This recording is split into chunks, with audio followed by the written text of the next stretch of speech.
네, 여러분 안녕하십니까. 용감한 토크쇼 직설 임종윤입니다. 7월 고용동향이 조금 전에 나왔습니다.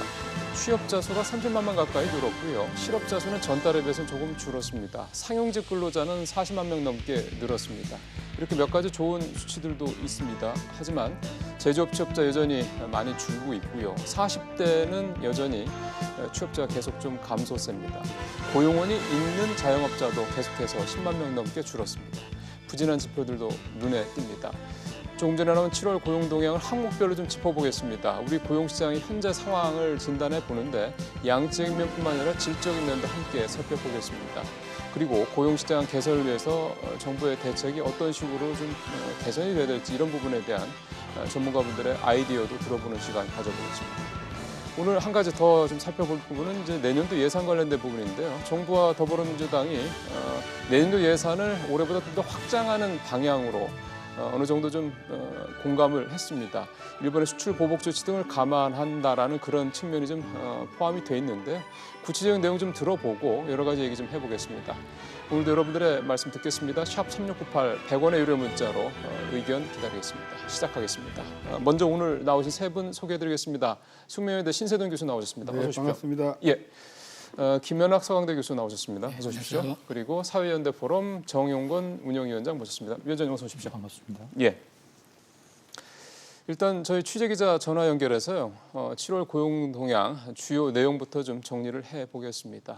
유리정훈 기자 연결돼 있습니다. 유 기자. 네, 류정훈입니다. 예, 취업자가 얼마나 늘었습니까?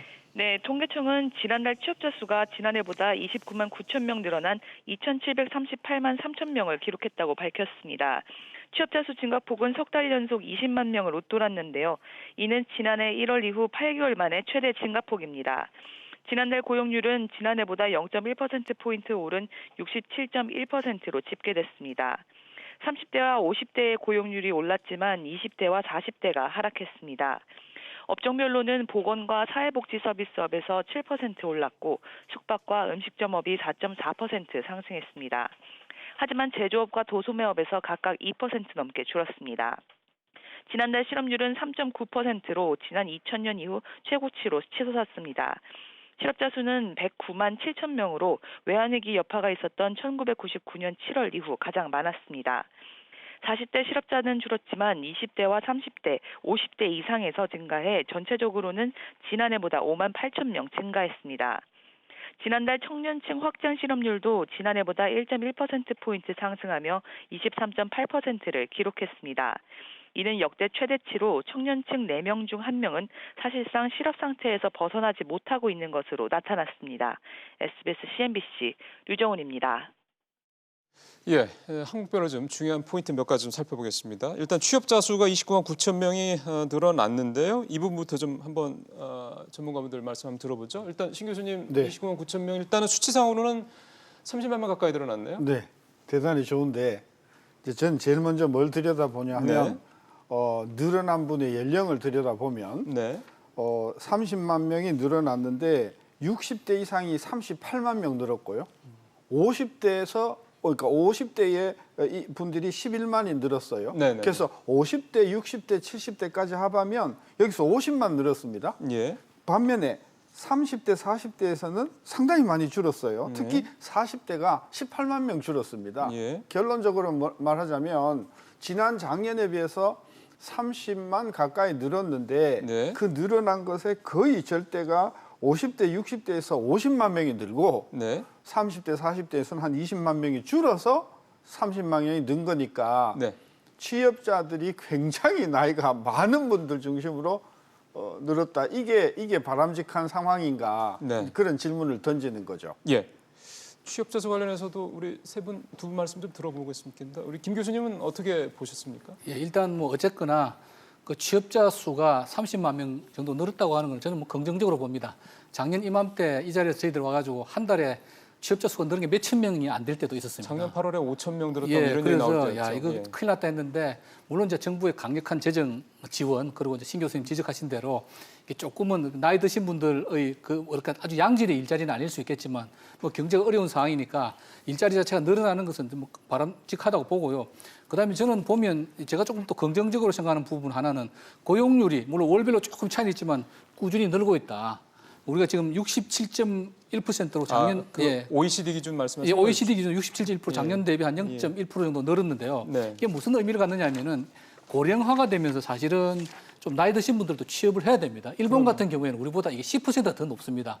한 77%, 15세에서 64세 인구가 77%가 예. 취업을 하고 있거든요. 양질이건 아니면 조금 뭐 못한 일자리건. 그래서 고령화 사회를 가면서 고용률이 계속 늘어가고 이 부분은 앞으로 우리가 조금 더 긍정적인 면으로 봐야 되는데 다만 이제 교수님 지적하신 대로 늘어난 일자리들을 보면 보건 서비스나 숙박 음식 이게 보건 서비스 쪽에 13만 6천이 늘었는데 이 부분은 아마도 이제 정부의 어떤 재정 지원에 의한 직접적인 고용일 것 같고요. 숙박 음식이 한 10만 명이 늘었는데 이 부분도 그렇게 좋은 일자리를 배지는 않거든요. 그래서 이제 앞으로 남은 숙제는 양적으로는 이제 어느 정도 작년에 아주 그 최악의 상황을 벗어나서 어느 정도 한 25만 명 이상씩 그 근래 몇 달 동안 꾸준하게 늘고 있는데 질적으로 보면 아직까지 조금 더 개선의 여지가 많다. 그래서 정부는 이제 양적인 일자리 증가에서 질적인 어떤 그 개선에 좀 더 주안점을 둬야 돼. 포커스를 조금 바꿔야 될 그런 시점이 아닌가 그런 생각이 좀 듭니다. 예.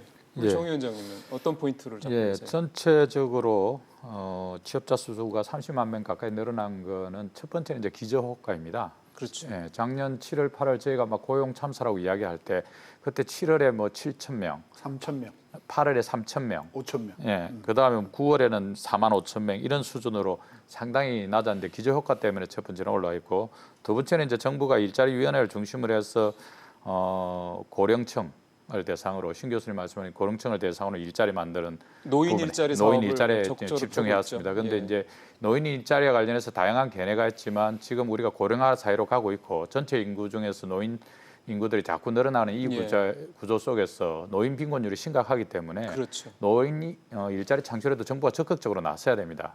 말씀하신 대로 이제 연령대로 보면은 30대, 40대 여전히 어렵고 특히 그 중심적으로 이제 양질의 일자리라고 하는 제조업, 그다음에 사무직 종사자들 이쪽 부분들이 줄어들고 있는데 이것과 관련해서는 특단의 대책을 세워 나가야 된다. 그렇죠. 예. 그럼에도 불구하고 전반적으로 고용 문제와 관련해서는 국민들의 고민, 고용 참사 이런 것은 좀 극복해 가는 그런 추세를 보이고 있다 말씀드리겠습니다. 예.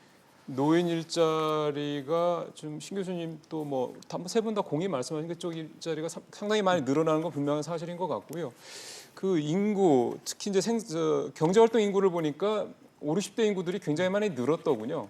이 부분에 대해서 이 부분을 어떻게 해석을 해야 되냐를 살펴보니까 이런 해석을 하는 분이 계셨습니다. 이제 고용 전문가 중에 한 분이 우리 지금 5, 60대 같은 경우는 쉽게 생각하면 이제 베이비 부머들이다. 그러니까 이분들 같은 경우는 어떻게 보면 DNA적으로 특히 굉장히 적극적이고 구직에 대한 그 의지가 강한 그런 분들이어서 그 어느 세대에 비해서도 훨씬 더 구직 활동에 대한 그런 집념이 강하다 보니 이런 것들이 아무래도 이런 뭐 어떤 일자리라든가 이런 데 또 이렇게 그러니까 수치상으로 나타나는 게 이런 해석도 있던데요.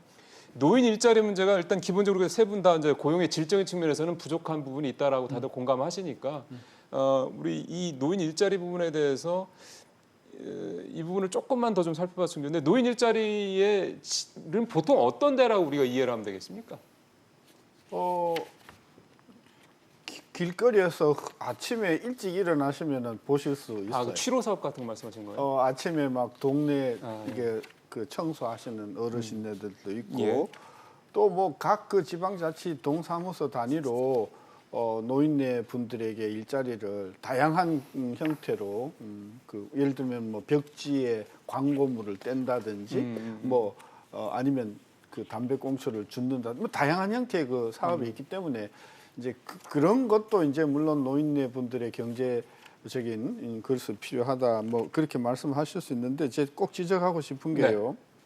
우리 문재인 대통령께서 들어오셔가지고 공공 부분의 일자리를 굉장히 만들겠다 해서 뭐 70만 개, 80만 개, 뭐 100몇만 개 이야기했는데요. 문재인 정부가 출범했던 2017년 7월을 놓고 봤을 때 공공행정, 복지행정, 사회복지사 예. 이런 그야말로 이 그 진짜 복지행정을 주도하는 이런 분들의 취업자가요. 지난 2년 동안 얼마 는 줄 아십니까? 3천 명밖에 안 늘었어요. 그러니까 안 늘었어요. 사실상 그러네요. 2년 동안 3천 그렇죠. 명이라는. 그러니까 좀 긴 안목에서 보면 공공 일자리가 많이 생겼다고 뭐 엄청난 돈이 투입된다고 했는데 실제로 수치를 보니까 공공행정이나 복지행정 쪽에서는 107만 명에서 108만 명으로 107만 9천에서 108만 2천으로 3천 늘었어요. 지난 2년 동안 안 늘었다. 그래서 이 부분을 우리가 좀 긍정적으로 해석해야 될지 부정적으로 해석해야 될지 모르긴 하겠습니다만은 이런 쪽으로는 안 늘고, 즉 사회복지 행정사나 진짜 복지의 수준을 높이는 쪽으로 사실 우리가 많은 그 공공 일자리가 필요하다고 봤는데 거기서는 안 늘고 이렇게 어르신네들의 어떤 그런 단기 일자리 중심으로 늘어난다는 것은 임시 방편적으로 일자리가 늘어난다는 비판을 그러게요. 우리가 지적을 안 할 수가 없고요. 예. 그다음에 정말 좋다고 할 수 있는 제조업 일자리가 지난 1년 동안 10만 개 줄었고, 그렇죠. 금융보험이 6만 개 줄었고, 예. 공공행정이 또 6만 개 줄었어요. 그러니까 재작년에는 6만 개 늘었다가 작년에는 6만 개 줄어서 지금 재작년에 비해서 이게 어떻게 된 것인지 좀 되게 좀 궁금하다. 즉 양질의 일자리가 그러니까요. 많이 없어지는 현상을 어떻게 봐야 되는가, 그런 문제의식을 조금 제기하고 싶습니다. 공공행정, 복지행정이라 그러면은, 그러니까 지금 교수님 말씀하신 것처럼 저렇게 이제 이를테면 양질의 일자리는 별로 안 늘었다라고 통계가 잡힌다는 얘기는 그쪽에서의 양질의 일자리는 예를 들어서 복지 공무원, 그다음에 뭐 사회복지사한테 예를 들어 이런 거를 얘기를 하는 겁니다. 예, 뭐 제가 볼 때는 이른바 정규직 공무원 숫자는 그렇게 늘지 않고 임시적으로 채용한 비정규직 오히려 정부에서 이제 많이 늘렸다고 하는 건데, 저는 그것을 꼭 부정적으로만 볼 필요가 없는 것이, 우리가 문재인 정권이 출범할 때 이렇게 공무원 숫자를 늘린다고 할 때 얼마나 많은 또 저항이 있었습니까? 반발이 이분들이 있었죠. 나중에 예.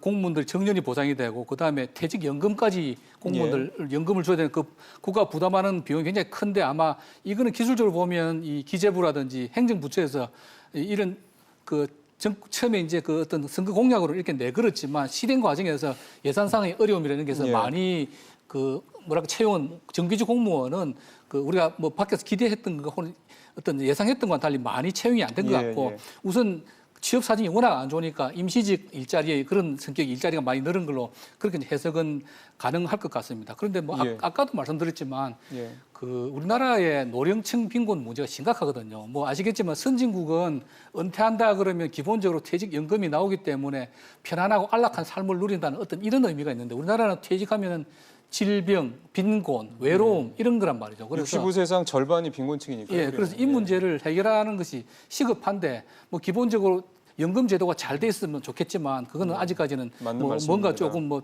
시간이 필요한 거고, 그래서 그 부분을 이제 직접적인 수단은 정부가 계속 노령연금을 주는 건데, 그건 그야말로 일방적인 보조인 것이고, 그렇죠. 일자리를 똑같은 돈이라도 일자리를 마련해서 뭔가 아주 양질의 일자리는 아니지만 이 치료를 통해서 급여를 받게 하는 거, 그게 뭐 차선책인 것 같고, 제일 좋은 거는 민간 부분에서 일자리를 창출해서 조금 나이 드신 분이라 하더라도 자기 경력과 경륜을 맞게끔 이렇게 그런 일자리를 구하는 것인데, 그렇게 점진적으로 바뀌어 나가야죠. 그리고 그건 약간 사회 시스템적으로 만들어야 될 그렇죠. 부분이겠군요. 그러니까 그 굉장히 큰 과제가 있는데, 글쎄요. 저는 그건 과도기라 보고, 우선 정부가 직접적으로 노령수당을 많이 주는 것보다는 이렇게라도 일자리를 만들어주는 것이 좋은데, 근데 그 동의하는 부분은 교수님 말씀에 이건 임시방편적인 예, 것이고 맞는 영구적인 말씀입니다. 해결책은 못 되기 때문에 이분들에게 조금 더 정부가 우선적으로 몇 달 동안 제공하는 단기 일자리가 아니고, 어차피 고령화가 진척돼 가니까 일본 같은 경우에는 노령층이 정규직에 취업하는 게 굉장히 많거든요. 그렇게 육체적인 많은 힘을 요구하지 않는 그런 분야들. 그래서 우리나라도 그 정규직이지만 예. 뭐 그래서 그렇게 뭐 힘을 쓰거나 이런 일은 그 아닌 육체적인 것들이니까. 노동의 예. 어떤 강도가 좀 약한 그런 일들은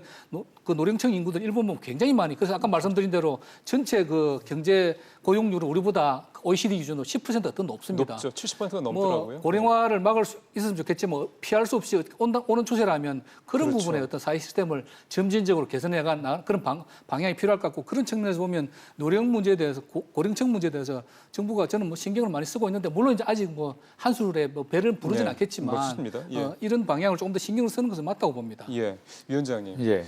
제가 이 연령대별 부분을 이제 우리가 지금 주로 이제 고령층이 워낙에 네. 많이 늘어나서 이제 그 부분에서 좀 집중해서 얘기를 했는데, 뭐 청년층 얘기는 뭐 정부 예산이 집중되고 있는 분야에서 뭐 효과가 나타나는 것에서 뭐 어느 정도 상식적으로 충분히 이해할 수 있는 부분이고, 근데 하나 여기 연령대별에서 포인트를 좀 찾아봐야 될 부분은, 지금 40대, 30대가 굉장히 안 좋잖아요. 네, 그렇습니다. 근데 구조적으로 계속해서 아까 우리 신 교수님도 통계적으로 말씀을 하셨지만 계속해서 좀 나아지 않고 16개월째 40대는 계속 예, 취업자가 줄어들고 감소하고 있습니다. 있거든요. 예. 근데 전체 50대는 늘고 20대도 괜찮고, 근데 30, 40대는 계속 안 좋고, 예. 우리의 중추라고 할 수 있는 30대가 안 좋다라는 이 구조적인 문제에 비해서 정책적인 지원은 왠지 좀 이쪽은 좀 비어 있다는 생각이 자꾸 들거든요. 그렇습니다.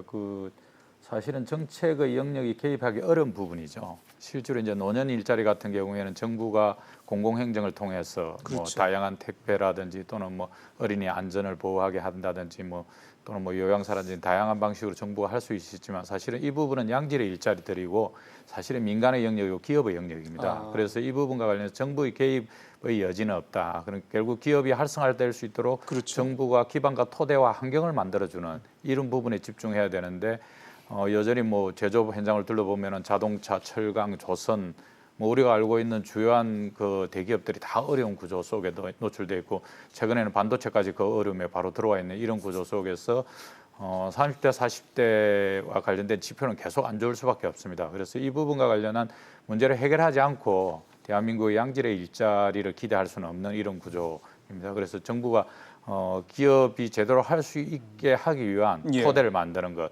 이것이 또 정부의 노력뿐만 아니고 결국 일자리라는 것이 우리 삶의 거의 전부이기도 하기 그렇죠. 때문에 그렇죠. 범국민적 합의를 만들어내야 됩니다. 기업 하나 유치하기 위해서 사활을 걸어야 되는 것이 현실이거든요. 미국 같은 경우에도 뭐 자기 주에 기업을 유치하기 위해서 예를 들어서 뭐 채터누가 주에서는 폭스바겐 공장 유치하려고 10억 달러에다가 토지 무상 공여, 예. 재산세 10년 뭐 공짜 이런 식의 뭐 파격적인 조건을 걸어서 기업을 유치하는 이런 구조 속인데 여전히 우리는 그런 것과 관련해서 정부의 역할 그리고 국민적 합의도 부족하다. 일자리 만들어서 예를 들어 그런 지원하면은 왜 특혜 주냐 이런 속의 시각이 크기 때문에 예.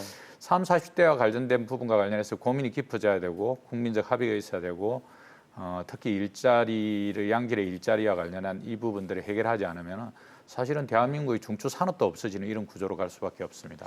그 부분은 저희가 이제 통계 수치를 조금 분석을 마치고 나서 끝번에 예. 대안 문제에 예. 가서 예. 조금 더 구체적으로 위원장님이나 예. 뭐 예. 교수님이나 두 교수님의 말씀도 좀 아이디어도 좀 들어보도록 하겠고요. 그리고 조금 더 예. 노년 일자리에서 하나만 추가드리면은 네. 사실은 경험하지 못한 일이죠. 우리가 이렇게 고령화가 빨리 오리라고 경험하지 못했고 특히 우리는 이제 연금의 개시 시점이 62세, 65세로 내려가는데 퇴직은 55세에 합니다. 그래서 그 기간 동안에 갭이 크죠. 소득 절벽이라고 소위 예, 표현되는 그 갭을 갖다 어떻게 메우냐 결국 이제 일자리를 찾을 수밖에 없고 그래서 선택한 것이 자영업인데요. 예. 이 자영업마저 어렵지 않습니까? 그래서 정부가 연령 친화적인 노인 일자리 창출과 관련된 부분에서는 훨씬 더 적극적으로 예. 나서야 되는 부분입니다. 또 그만큼 뭐 사실 사회 안전망도 많이 구멍이 크죠. 아, 그런 상당히 부분들도 큽니다. 다 이제 어떻게 보면 종합적으로 고려해야 될 부분인데 지금 저희가 이제 얘기를 이제 업종 얘기도 좀 두루두루 나왔는데 요 얘기 하나만 이 실업률과 고용률 부분에서 한 가지만 더 우리 세 분 말씀을 좀 분석을 듣고 이제 업종으로 좀 넘어가 보겠습니다. 뭐냐면 개수치상으로 보면은 고용률도 꾸준하고요. 뭐 계속해서 꼭 OECD 고용률만 따지지 않더라도 계속 고용률은 60% 이상에서 꾸준하고 실업률도 4%. 이번에는 뭐 3.9%로 전년 대비 뭐 지난달에 비해서는 뭐 0.1% 포인트 정도 떨어지긴 했으나 어쨌든 여전히 실업률도 4%대거든요. 좋은 게 분명히 아니죠. 그런데 실업률도 올라가고 고용률도 올라가고 이거를 좀 어떻게 이해를 해야 되는지 헷갈릴 수가 있다는 생각이 들어서 그 부분을 좀 설명 좀 해주시죠. 그러니까 정의를 제가 말씀드리면 15세 이상 인구가요. 지금 한 4,500만쯤 돼요. 그 4,500만 되는 15세 인구 중에서 예. 취업자가 몇 명이냐? 그게 고용률이에요. 고용률. 근데 실업률은 계산을 어떻게 하냐 하면 분모가 15세 인구가 아니고요. 경제 활동 인구예요. 일을 하는 사람들 네. 구직 활동을 하거나 예. 뭐 그렇죠. 그러니까 경제 활동 인구가 얼마냐 보니까 2,800만 예, 명이에요. 지금 나오네요. 그러니까 표에. 예. 분모가 고용률 계산할 때는 15세 플러스에 4,500만이 분모고 실업률 계산할 때는 그중에 70%밖에 안 되는 경제 활동 인구만 가지고 보니까 이 숫자가 분모가 서로 다르잖아요. 다르니까? 그러니까 이게 들쭉날쭉 할 수 있는데 저는 두 통계를 저는 별로 중요시하지 않는 사람이에요. 왜? 고용률이 계속 올라가고 있거든요. 네.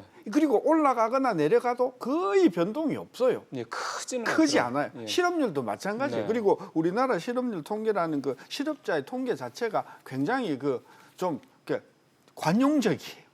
따라서 저는 이것 가지고 뭐 올랐네 내렸네 가지고 저는 우리 이거 왜 발표하죠? 취업 동향이잖아요. 네, 일자리 동향이잖아요.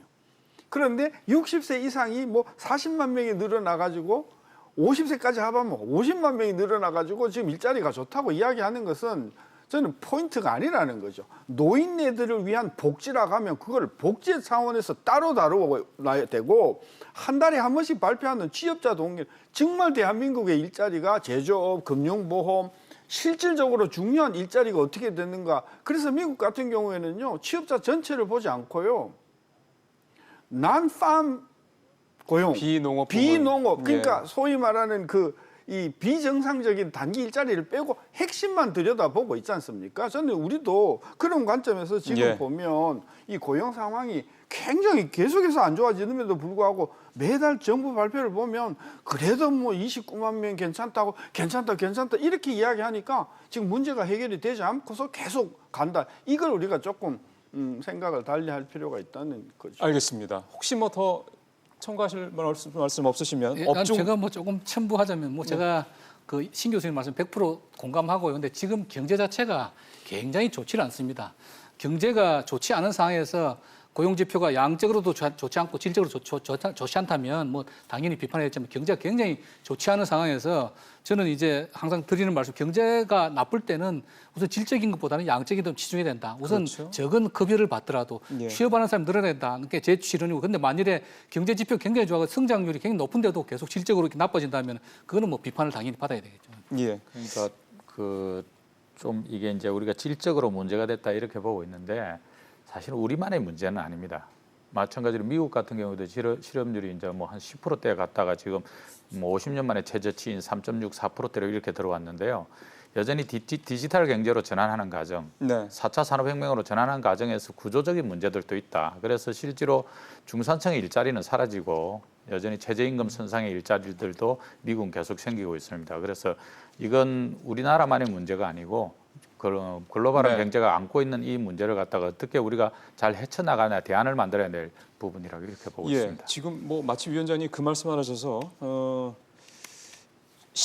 취업 시간 가지고 한번 또 분석을 해봤으면 좋겠습니다. 지금 계속해서 나타나는 큰 흐름 중에 하나가 단기간 일을 하는 이 취업자들이 좀 늘어나고 있다 이런 건데 오늘 나온 그 상황을 보면 36시간 미만을 보통 이제 단기간 이제 취업자로 얘기를 하는데 516만 명으로 50만 명이 전년 대비 늘었다. 굉장히 많이 늘었습니다. 주당 평균 취업 시간도 조금 줄었고요. 그래서 어느 업종이냐를 보니까 도소매, 숙박, 음식업, 건설업, 제조업 이제 순으로 이제 이 짧은 시간, 단시간 일하는 근로자들의 취업자들이 이제 주로 그 감소세가 많이 나타난 것으로 이렇게 나타나고 있습니다. 이게 이제 큰 수치들인데 이걸 가지고 좀 한번 살펴봤으면 좋겠는데 이걸 우리 신 교수님도 하죠. 이 네. 단시간 이거를 어떻게 일단 해석을 하는 게 좋을까요? 단시간 근로자가 늘어나는 거를. 그 근로의 질이 매우 나빠지고 나쁘다. 있다는 뭐 확실한 증거죠. 그러니까 전에는 아주 뭐 일주일 내내 뭐 한 40시간, 50시간 일하던 분들이 예. 여러 가지 뭐 상황으로 해서 경제도 안 좋고 하니까 근무 시간이 주는 거예요. 아침에 예를 들어서 9시부터 2시까지. 그리고 3시간 쉬고 예. 뭐 오후 다 이렇게 되다 보니까 근무 시간이 줄어서 실질적으로 이것이 우리 근로자들의 소득에 심각한 마이너스를 그렇죠, 가져오는 아무래도. 것이고요. 예. 그거를 동의를 안 한다 하더라도 우리 2,800만 근로자들의 일주일 근무 시간을 평균을 내보니까 이번에도 또 작년에 비해서 0.7시간 줄었더라고요. 예. 근데 이게 지금 통계를 보면요. 계속 줄고 있어요. 재작년서부터 계속 이게 작년서부터 계속 줄고 있거든요. 무슨 이야기냐면 제가 그때 계산했지 않습니까? 1시간이 준다고 하자. 일주일에 1시간이면 그러면 1년이면은 52주니까 52시간이고 그다음에 2,800만 근로자를 곱하니까 이게 돈이 말입니다. 소득으로 따지니까 이게 20조 가까운 소득이 주는 거예요. 따라서 정부가 뭐 일자리 뭐 여러 가지 예산을 갖다 붓는다 하더라도 지금 현장에서 이렇게 시간이 줄고 그다음에 그럼으로 인해서 소득이 주는 것이 우리 경제에 지금 예. 그 소득을 알겠습니다. 주는 굉장히 중요한 원인이다 보는 거죠. 근데 예. 근로 시간이 예. 주는 문제는 송 위원장님. 어차피 지금 이제 우리가 주당 평균 취업 시간이 40.8시간으로 전년 동월 대비해서 0.7시간 정도 줄었는데요. 그건 정확하게 우리가 52시간 너무 대한민국 최장 근로 시간으로 계속 줄이기로 이렇게 합의된 부분이라서 근로시간 단축 말씀하신 예, 근로시간 제도. 단축으로 인해서 네. 계속적으로 들어갈 수밖에 없고 그것은 근로시간 단축은 또 노동 생산성 상승을 가져오기 때문에 예. 이 부분과 관련해서의 저는 뭐 정상적인 방향으로 가고 있다 이렇게 밖에 할 수 없습니다. 물론 이제 신 교수님 주장하신 바대로 사실은 이제 근로 시간이 곧 임금이기 때문에 전체 임금이 임금이 주는 줄어드는 문제와 부분. 관련한 고민의 예. 시행은 별도로 좀 봐야 되겠지만 전체적으로 너무 장시간 노동으로 인한 이 부분은 줄어들어야 되는 것이 정상적인 방향으로 보고 있는데 예. 문제는 이제 그 우리가 최저임금 인상 그다음에 주휴수당 문제로 인해 가지고 쪼개기 알바들 이런 부분들도 그러게요. 여전히 이제 36시간 미만 근로자들이 늘어나는데 영향을 좀 미치는데 이런 것과 관련된 좀 보완도 좀 필요한 것 같습니다. 김 교수님, 이거는 우리도 김 교수님께서 또 IT 분야 이쪽에 또 또 전문가시기 때문에 조금 더 그 부분에 좀 특화돼서 좀 여쭤보고 싶은 게 그 왜 긱 이코노미라는 말이 요즘에 유행이지 않습니까?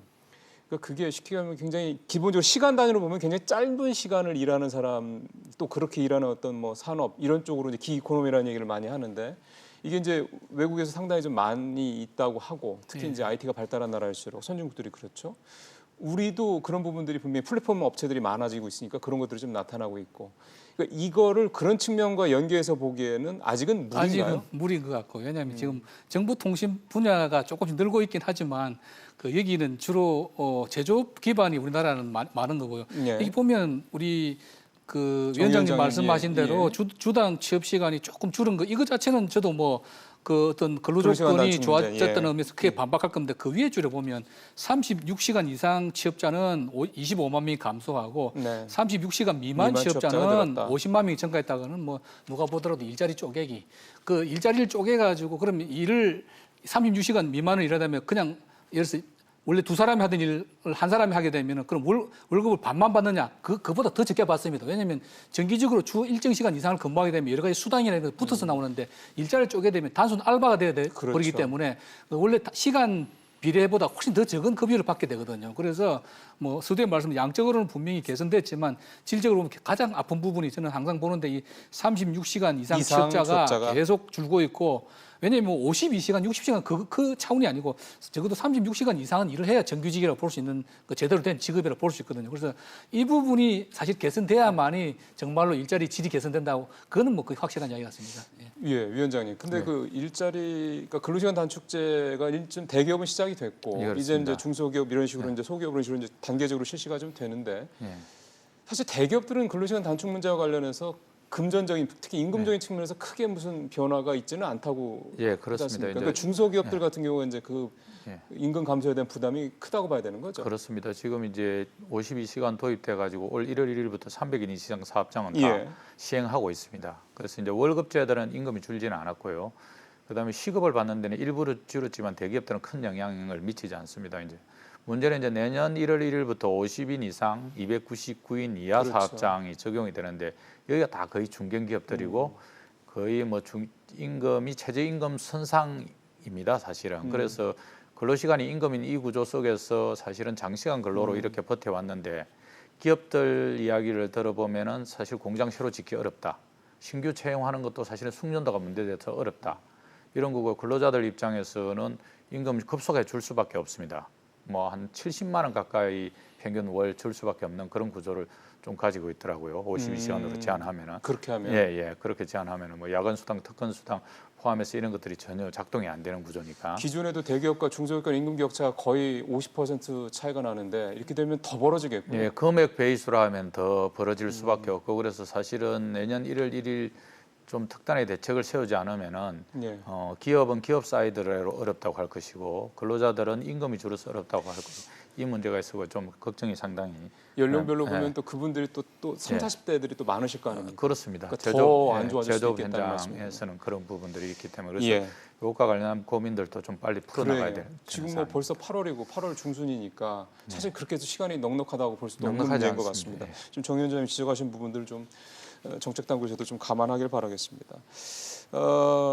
우리가 이제 업종별로 이제 특이점이 보면 이제 숙박 음식업이 2달째 늘고 있다라는 게 하나가 있고요. 작년에 많이 줄었던 특히 최저임금 관련해서 작년에 많이 줄었던 포인트죠. 그 다음에 여기서 이제 한 걸음 더 들어가면 특히 이제 자영업자들에 해당되는 부분이긴 하겠습니다만 고용원이 있는 자영업자들이 계속 줄고 있고 고용원이 없는 자영업자들은 10만 명 이상 늘고 있다. 이 부분을 조금 더 아무래도 우리가 자영업자들이 뭐 600만, 700만 계속 뭐 수치는 다양합니다만 이렇게 굉장히 많은 고용시장에서 차지하는 측면이 있기 때문에 이 부분을 지금부터 또 세 분 말씀을 듣도록 하겠습니다. 김 교수님. 네. 예. 어떻게 그 보셨어요 이번에? 이제 그 임금 근로자가 아닌 분들, 임금을 받지 않는 분들을 이제 비임금 근로자라고 하는데 그 비임금 근로자는 세 가지로 나누어져요. 고용원이 있는 유고용 자영업자, 예. 고용원이 없이 자기 혼자 하는 무고용업자, 그다음에 무급 가족 봉사자 이렇게 보는데요.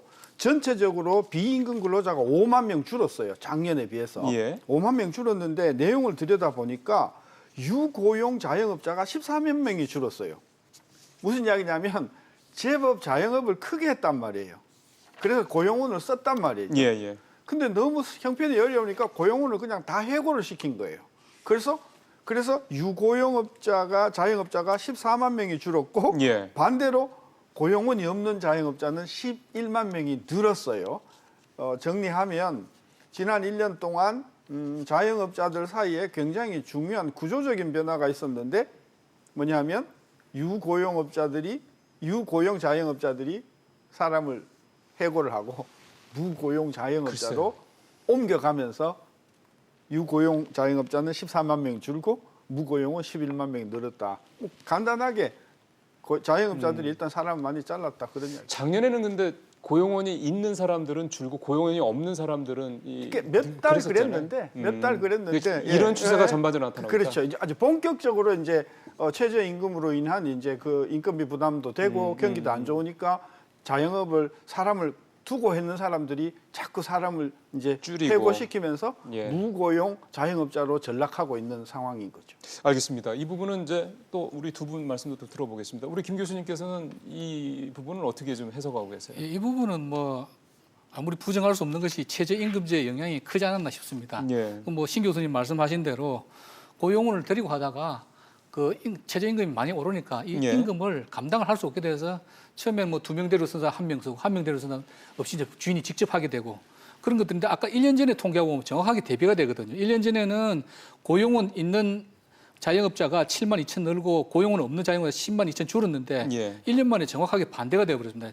지금은 고용원 있는 자영업자가 14만이 줄고 없는 자영업자 11만 늘었는데 그게 결국은 작년까지만 해도 어떻게 해보려고 하다가 도저히 한 2년 정도 굉장히 급격하게 최저임금이 오르지 않았습니까? 자영업자들이 이건 뭐 감당할 수 없다. 근데 사실은 또 길게 보면 자영업자의 어려움은 어제 오늘만은 일은 아닙니다. 그냥 최저임금 이슈가 아니라도 어차피 우리나라의 노동의 유연성이 굉장히 떨어지고 그래서 한번 일단 취업 직장에서 나오게 되면 다시 일자리 얻기 갈 어렵게 데가 되고 만만치 않죠. 그다음에 예. 정년퇴직을 제대로 직장생활 정년퇴직 하더라도 이 퇴직연금 제도가 사회보장제도 잘 안 되기 때문에 그냥 먹고 살기 어려우니까 뭔가를 해야 되는데 그렇죠. 결국 할 수 있는 일이 자영업밖에 없단 말이죠. 그래서 지나치게 많은 자영업자가 있었는데 그래서 자영업자 자체가 경쟁력 있는 자영업자보다는 없는 자영업자가 많았습니다. 그래서 안 그래도 어려웠는데 뭐 많이 지적됐지만 최저임금제가 거기다가 더 참 엎친 데 덮친 격이 된 덮친 거죠. 격으로 된 예. 거죠. 그래서 이 추세가 지속되고 있는 거고 다만 이제 뭐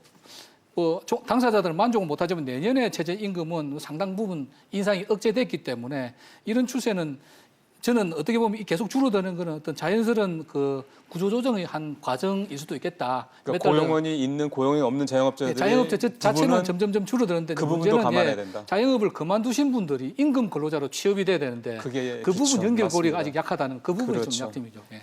예, 이거 우리 정 위원장님께서도 예. 해석을 좀 들어봤으면 뭐 좋겠습니다. 작년에 이제 고용원이 있는 자영업자, 없는 자영업자 논쟁을 말씀드렸어요. 그래서 작년 7월 그때쯤에서 최저임금으로 인해서 자영업자의 어려움이 없었다 이렇게 주장하시는 분들이 이제 고용원이 있는 자영업자들은 늘어났다 이랬는데 사실은 이제 작년 최저임금은 7,530원이었고 올해는 8,350원이 되면서 그래서 이제 한 해 더 지나면서 올해는 이제 데미지가 컸던 거죠. 자영업자들이 데리고 있다가 올 초부터는 이제 도저히 버티기 힘들어서 할 수 없이 직원 내보내고 혼자 할 수밖에 할 수 없고 그러다 보니까 이제 혼자 사는 자영업자들이 늘어나는 것이고 전체적으로 또 자영업 숫자는 어려지는 이 부분과 관련해서 뭐 이견이 얻기 어렵습니다. 이제 정 위원장, 그러면 이게 일종의 아까 우리 김영학 교수님 말씀하신 거 연장선상에 본다면 소위 말하는 우리가 이제 우리나라 자영업자들이 과밀화돼 있다는 얘기는 어제 오늘 얘기는 아니니까. 일각에서는 사실은 좀 조심스럽게지만 그 우리나라 자영업의 구조조정이 필요한 게 아니냐 이런 얘기도 있었거든요.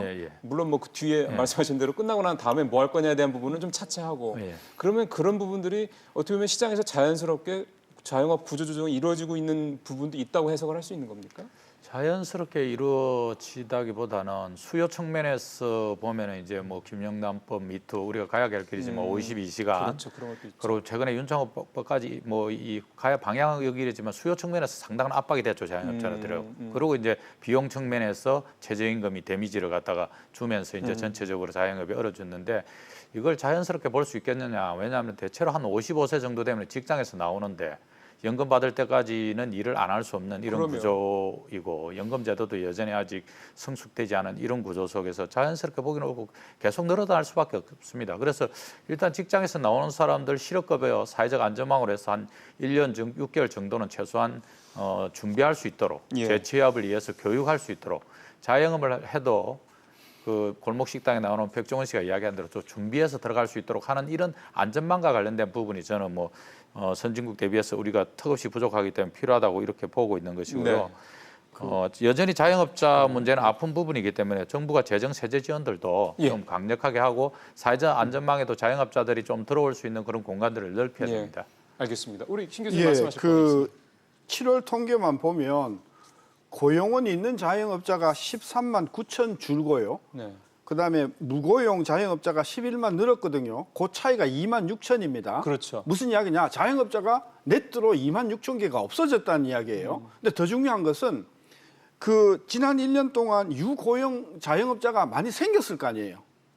네. 이렇게 생긴 사람도 많이 있죠. 생겼게 많이 생기면서 없어지면서 그렇죠. 이렇게 된 거 아닙니까? 많이 생겼는데도 따져보니까 2만 6천, 13만 개가 줄었다는 이야기는 실질적으로 유고용 그 자영업자 중에서 일부는 무고용으로 갔지만 고용원이 없는 자영업자로 갔지만 그러겠죠. 폐업한 유고용 자영업자가 최소한 5만 4만 넘는다는 이야기죠. 네, 뭐 그거는 폐업률을 좀 살펴보긴 해야 되겠습니다만 뭐 그것도 역시 충분히 가능성 있는 말씀이시죠. 예, 지금 이제 자영업자 문제뿐 고용원이 있는 고용원이 없는 자영업자들을 과연 이제 어떻게 해석해야 될 거냐는 부분을 세 분 말씀을 쭉 들어봤습니다. 최저임금 문제도 분명히 있다. 세 분 다 공통적으로 말씀하신 거고요. 여기에 뭐 과밀화된 부분들도 있고 그다음에 뭐 여러 가지로 좀 우리가 갖고 있는 사회적인 구조적인 문제들도 있다. 이런 말씀을 쭉 들어봤습니다. 이제 지금까지 이제 주요 항목들 여러분께서 들어보셨습니다만 쭉 살펴봤습니다.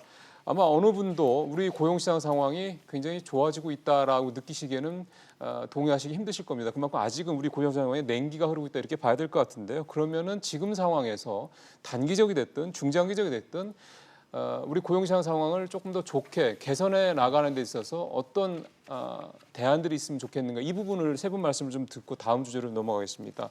우리 좀 신 교수님 말씀하셨기 때문에 우리 김 교수님부터 좀 어떤 아이디어가 혹시 있으세요? 일단 뭐 질적인 면에서는 아쉬움이 있지만 다행히 양적인 면에서 본다 그러면 계속 한 25만 이상의 그 고용이 늘어나고 있기 때문에 어느 정도 안정이 됐다고 봅니다. 근데 사실은 뭐 잘 아시는 대로 정부가 상당한 재정 투자를 하고 한 있죠. 차원이고요.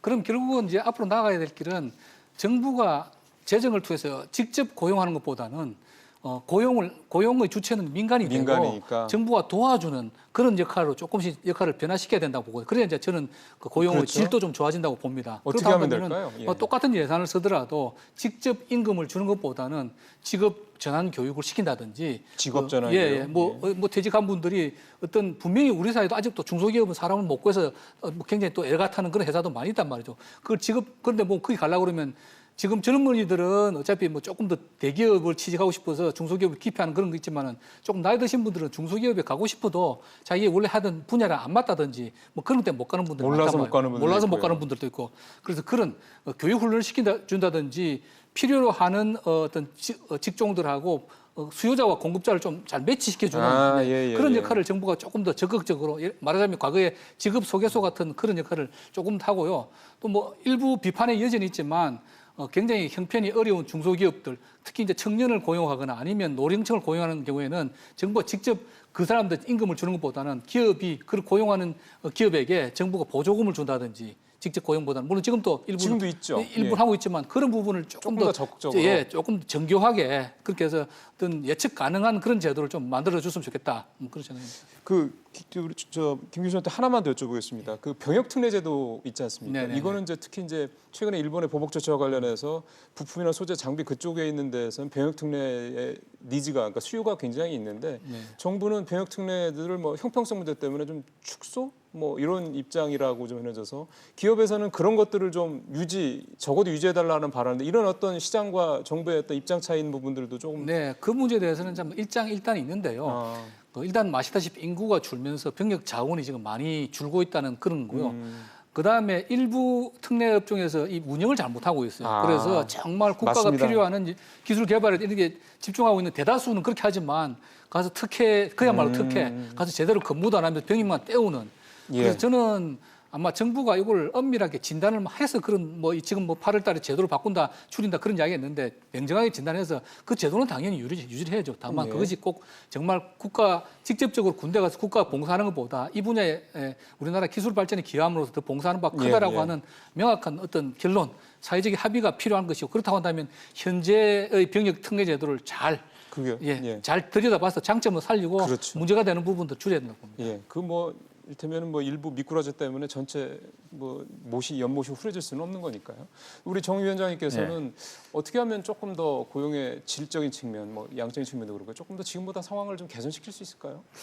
지금 이제 고용의 양적인 측면은 기저 효과 그리고 정부의 노력으로 상당 부분 일정 부분 안정을 좀 찾아가는 그런 추세이고요. 특히 이제 8월, 9월에도 여전히 기저 효과로 인해 가지고 계속해서 하반기에 고용 문제가 그렇게 참사 수준으로 가고 이런 일은 없을 것이다. 20만 명 이상은 올라올 것이라 이래 보는데 이제 질을 이제 어떻게 해나가 해결할 것인가 관련된 고민인데 이 고민은 앞서도 말했지만 미국 같은 경우도 똑같은 상황이고 중산층 일자리가 다 없어지고 있는 것입니다. 실업률이 다시 최저치로 돌아왔지만 미국 같은 경우도 거의 절반이 그중에 절반 이상 노동자들이 3만 불 이하 정도밖에 그렇죠. 못 받는 이런 임금 자체가 임금자를 있고 실제로 이제 디지털 경제 핵심 성장 4차 산업혁명으로 가는 과정에서 그것이 이제 혁신이라든지 또는 4차 산업혁명이나 디지털 경제가 누구를 위한 과연 성장이고 혁신인가 여기에 우리가 좀 주목해야 됩니다. 그래서 정말 좋은 일자리를 만들어서 같이 가는 것 그것이 지속 가능한 경제라는 것과 관련한 합의들 그래서 그런 측면에서 내 아이들의 내 후배들의 일자리를 만드는 측면에서 기존의 노동자들도 고민을 하고 양보할 것이 있으면 같이 양보해야 됩니다.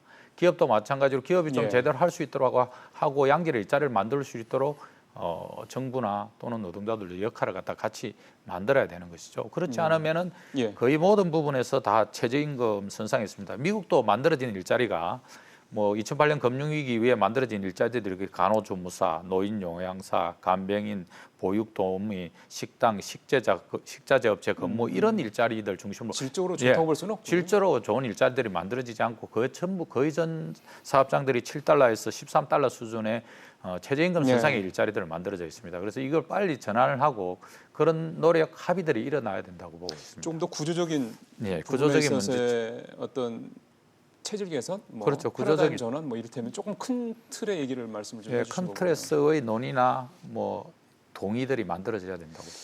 당장 4차 산업혁명 말씀도 하셨지만 4차 산업혁명이 되면은 단순지 일자리들은 거의 없어질 것이다 이런 얘기가 심지어 나오고 있는 판이니 그 부분에 대한 대비책은 과연 우리는 있느냐? 핀란드 같은 나라는 기본소득을 아예 국가적인 차원에서 실험도 하고 있는 판인데 우리는 그런 데에 대한 얘기는 전혀 없으니까 그런 부분도 분명히 좀 위원장님 말씀하신 대로 단순도 없어지지만 예를 들어서 햄버거 가게에 패티 뒤집는 거 기계가 할 수 있습니다. 근데 그 초기에 도입 비용이 들어서 지금 안 하고 있거든요. 근데 오히려 높은 일자리들 임금이 높은 데들 일자리들은 기계가 AI가 할 역할들이 커지기 때문에 오히려 그것도 금방 없어질 수 있기 때문에 회계사 변호사가 그런 얘기를 하더라고요. 회계사 변호사 금융 분석하는 부분들 전 부분에서 발생. 알겠습니다. 참 고용을 참 유지하고 개선한다는 게 정말 가면 갈수록 만만한 일이 아닌 것 같습니다. 어려운 일인 것 같습니다. 우리 신 의원님께서는 어떻게 하면 조금 더 우리가 좀 상황이 나아질까요? 제가 그 고용 동향과 정부의 대책을 쭉 봐오면서 한 작년 초만 해도 청년 취업 이야기 엄청 했지 않습니까? 그렇죠. 엄청 했습니다. 그리고 작년 8월에 3,000명, 5,000명 이렇게 하니까 이제 그 모든 그 취업 정책이 그냥 어르신네 쪽으로 가지 않았습니까? 그 2년 동안요. 정부가 소홀하게 생각했던 부분이 있어요. 뭐냐? 30대, 40대예요. 글쎄요. 따라서 정부는 앞으로 임기 마치는 그 해까지 30대, 40대의 일자리를 지키거나 이분들이 전직을 하는데 필요한 모든 것을 제공하는 진짜 총력 체제로 가야 된다. 그런 관점에서 이제는 구체적으로 40대 일자리, 30대 일자리, 전 정부의 노동정책, 취업정책이 거기다 맞춰줘서 근원서부터 그 복지 차원에서 아주 그야말로 맞춤형 정책을 하지 그러게요. 않으면 안 된다고 봅니다. 예. 40대가 16개월째 계속 준다라는 거를 그냥 16개월째 줄었구나 이렇게 볼 문제는 분명히 아니죠. 그렇습니다. 예, 그래서 그 부분에 대해서 세 분 다 좀 공이 그동안에 약간 정책의 사학제대처럼 있어왔던 이 부분에 대해서 그렇다고 해서 정부가 뭐 정부 주도로 또 하자라는 얘기는 아니고요. 민간이 그쪽에서 좋은 일자리를 만들어낼 수 있도록 정부가 제도적인 부분에 좀 지원을 집중적으로 또 구체적으로 해야 된다라는 말씀 세 분이 공유해 하나만 주셔서 조금 추가드리면 그러시네. 짧게 부탁드리겠습니다. 짧게 이 금융보험업에서도 한 6만 명 정도 일자리가 줄었죠. 줄었는데요. 예. 사실은 은행권만 해도 1년에 20조씩 이익이 납니다. 맞아요. 이게 사실은 기업이나 법인의 어떻든 뭐 속된 표현으로 팔을 비틀어서 이익을 내는 건데 그럼에도 불구하고 고용에 전혀 신경 쓰지 않습니다. 이익이 나더라도 지점을 없애고 있는 이런 구조들이거든요. 이런 구조와 관련해서는 정말 국민 경제에서 금융권이 해야 될 역할이 뭔가 이런 것과 관련 고민들도 충분히 있어져야 됩니다. 그렇죠. 플러스 수치만 늘리는데 집중을 하고 이익만 있죠. 내는 데만 예. 집중하고 있습니다. 알겠습니다. 자, 이제 저희가 오늘 준비한 두 번째 주제로 좀 넘어가겠습니다. 어제요, 더불어민주당이랑 정부가 국회에서 비공개로 당정 협의를 가졌습니다. 여기에서 다뤘던 가장 중요한 내용은 내년도 예산안을 어떤 방향으로 가져갈 것이냐였는데 확정적 기조로 편성한다. 이 부분에 이제 당정이 공감대를 형성했다라고 합니다. 사실 올해도 이제 500조의 이제 그런 이제 소위 말해서 내년 예산 관련해서도 이제 슈퍼 뭐 이런 예산 얘기가 계속 나오고 있던 터이기 때문에 이런 얘기를 하는데 왜 이렇게 그러면은 이제 확장적으로 가야 되느냐? 그에 대한 근거는 뭐 최근에 여러분들 잘 알고 계시는 이제 일본의 보복 조치에 따른 우리 경제에 미칠 어떤 악영향 이런 것들을 감안한 거다 이렇게 되는 거고요. 이 얘기를 좀 세 분과 조금 더 나눠 보도록 하겠습니다. 김 교수님부터 좀 여쭤볼까요? 일단 기본적으로 확장적 재정에 대한 부분은 계속 얘기가 되는 것 같습니다. 근데 이제 그 어느 정도 확장이냐 하는 것이 문제죠. 사실 그 문재인 대통령이 그 대통령 선거 당시 공약으로 내걸었던 게 한 7% 중반 정도의 확장적 예산을 내걸었습니다. 왜냐하면 이제 우리나라가 경제 규모나 이 수준에 비해서 복지 부분 지출이 너무 적기 때문에 이 부분 늘려가자. 저는 거의 전폭적으로 찬성을 합니다. 네. 박근혜 정부 때 한 4% 정도, 뭐 2%대도 있었고 5%대도 있는데 평균 한 4% 정도 예산이 늘어왔더라고요. 근데 이제 문 대통령, 이 문 정권은 처음에 7.5%, 올해 9.5%, 7.1%, 9.5% 정액을 했습니다. 그러면 뭐 원래 당초 공약대로 한 7, 8% 정액한다면 내년에 한 500조 내외가 되겠죠. 그러니까 이것도 상당히 확장적 예산입니다. 근데 지금 이제 여당 일부에서 530조까지 나오는데 그러면 13% 정액이 됩니다. 그러네요. 근데 지금 우리나라가 경제 성장률이 금년에 한 2%뭐 내외로 보지 않습니까? 그러면 물가 상승률 한 1% 감안하더라도 명목 경제 성장률이 한 3% 정도 되는데 이걸 명목 경제 성장률이 한 4배 정도 되는 확장적 예산을 가져간다. 그러면 나머지는 빚으로 메꿔야 되는 거죠. 물론 지난번에도 뭐 국가 채무 비율이 부채 비율이 40%가 꼭 그게 무슨 정답이냐 어쩌냐. 국가 채무 비율이 정답은 없습니다. 그러나 지금 빚을 늘려가면 그건 분명히 우리 후세대들의 부담이 되는 거고요. 그 국가 채무는 늘려도 괜찮다고 주장하는 일부 학자들도 있긴 하신데 개인 가정의 다 가계 부채하고 기업 부채하고 국가 부채하고 똑같습니다. 본질은 누군가는 갚아야 되는 거거든요. 그래서 어느 정도 경제가 급하고 어려운 상황이 되면은 뭐 일시적으로 재정적 확장적 정책을 피하는 건 필요하고 근데 제가 볼 땐 이미 충분히 확장적 재정 정책을 대통령 선거 공약으로 걸었고 500조도 충분히 확장적인 거거든요. 근데 물론 530조라고 하는 거는 일각에서 나온 거고 정부 여당 내에서도 뭐 조율을 할 테고 또 결국 국회 심의 과정에서 야당의 반대도 될 거고 저렇게 되지는 않는다고 봅니다만은 너무 모든 것을 예산에 의존하기보다는 정말 예산을 제대로 쓰고 있는지 작년에도 한 2년 정도 우리가 확장적인 예산을 편성했는데 혹시 낭비되는 부분은 없었는지 그걸 냉정하고 꼼꼼하게 따져보고 그래서 역 필요하다 그러면 국민들한테 설명을 하고 동의를 구하는 그런 절차가 필요하지 않겠나. 지금 일단 첫 번째 제가 느끼는 530조 이거는 조금 과하다. 뭐 내년 경제가 근데 경제가 위기가 아니었던 적은 없고요.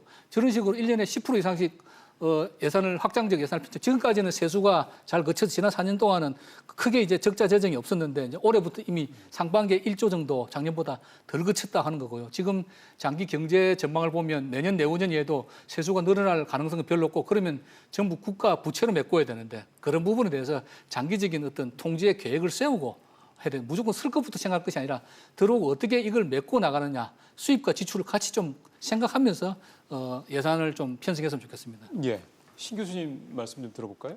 530조요. 터무니없는 숫자고요. 저는 500조도 좀 많다고 보는데 500조만 하더라도 작년에 490조, 70조였으니까 한 6% 성장이라서 우리 경상 그 GDP 증가 속도를 뭐 넓게 잡아서 4% 잡더라도 예. 너무 큰 거고요.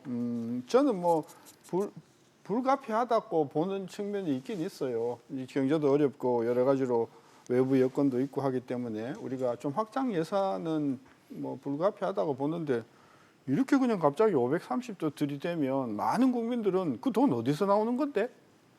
또 내 세금 더 내라는 이야기냐? 저는 그런 관점에서 올해 세금 부담이 벌써 지금 상당히 많은 부담을 우리가 이미 냈고 가을에 또 이제 2차 재산세 내고 연말에 종부세까지 내고 이렇게 하면 세금 내는 부담들은 정말 악소리 난다는 차원에서 500조를 좀 안 넘기고 저는 좀 문제를 해결해 줬으면 좋겠다 그런 생각을 예. 갖고 있습니다만은 예. 아직도 구체적인 게 안 나왔으니까 대충 그냥 우리가 총괄적으로 530조는 너무 과하다. 예. 알겠습니다. 우리 예. 뭐 일단 송 위원장님. 정부가 뭐 당정에서 논의됐던 내용은 사실은 내년도 경제 상황 대단히 엄중하다고 보고 그렇죠. 있는 겁니다. 예. 정확하게 확장 재정을 이렇게 하겠다는 이야기는. 그리고 이제 특히 이제 재정의 역할이 어떻게 할 것이냐는데 저는 뭐 확장 재정이 불가피하다고는 판단하는데 왜냐하면 사실은 뭐 최근에 한일 관계 또 뭐 미중 관계 이게 이어지는 것들이 사실은 뭐 민간이나 경제나 기업의 영역이 아니고 사실은 정치나 외교가 경제를 덮친 상황 아닙니까? 그래서 어려움이 됐기 때문에 재정이 역할을 할 수밖에 없는 구조입니다. 네. 특히 뭐 상반기 어려움도 사실은 뭐 상당 부분 재정의 역할을 통해 가지고 GDP를 갖다 일정 부분 뭐 성장률을 맞췄기 때문에 내년에는 불가피하다. 그리고 기업의 어려움을 재정이 좀 해결해 줘야 될 수밖에 없는 그런 구조에 있기 때문에 확장 재정을 해야 된다는 거고 또 하나는 이제 올해 우리 다들 기억하시겠지만 추경 작년에 추경 편성하다가 뭐 올해 추경 편성하다가 뭐 얼마나 많은 논쟁이 있었고 시간이 많이 걸렸습니까? 그러니까 내년에